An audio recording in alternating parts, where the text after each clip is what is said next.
Hola, muy buenas tardes. Soy estudiante del CNSI. Mi nombre es Fernando Gómez y este es mi proyecto integrador. Consta de varias preguntas del proyecto. La primera dice lo siguiente: ¿qué son los privilegios?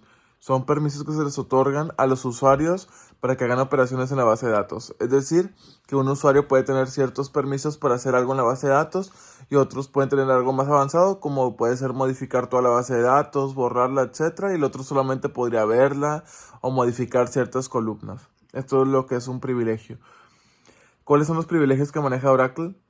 Son los de sistema, que modifica el funcionamiento de base de datos, y los de objetos, que se aplica a un objeto en concreto en la base de datos. ¿A qué se refiere el término migración? Se le llama así al proceso que se lleva a cabo en una base de datos para mover de un sitio a otro los registros y esquemas.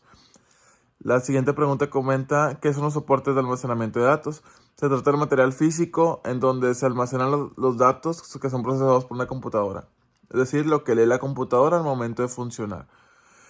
La siguiente pregunta comenta, ¿crees que sea importante la copia de seguridad? Yo creo que es muy importante el de hoy en día, porque ya que hoy en día en el celular o también en la computadora tenemos información muy importante, como lo puede ser hasta acta de nacimientos, IFES, documentos muy importantes como lo puede ser una escritura de la casa, diferentes formas de pago que se realizan. Se guardan muchos recibos en la computadora, en el celular, y realizar una copia de seguridad nos asegura que si en algún momento nuestro aparato es robado o se descompone por alguna razón, tú ya tienes una copia que puedes mantener esa información respaldada tanto en la nube como en algún otro disco duro externo, etcétera. Hay muy diferentes formas de hacer una copia de seguridad de tu información. La siguiente comenta qué es la seguridad.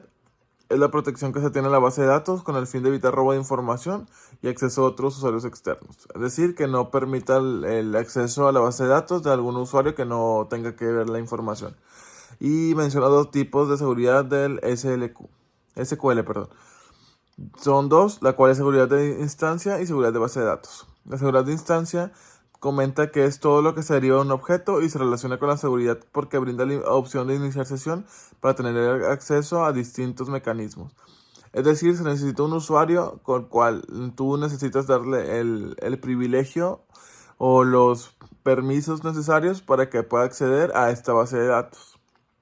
Y la seguridad de base de datos, que crea un objeto, tabla, índice, vista, función, que además es el encargado de conceder permisos para que todos puedan elaborarlos y utilizarlos. Es decir, el de instancia es el acceso a la base de datos y el seguridad de base de datos es quien te da los permisos, qué es lo que puedes hacer dentro del programa. Muchas gracias, este es mi proyecto.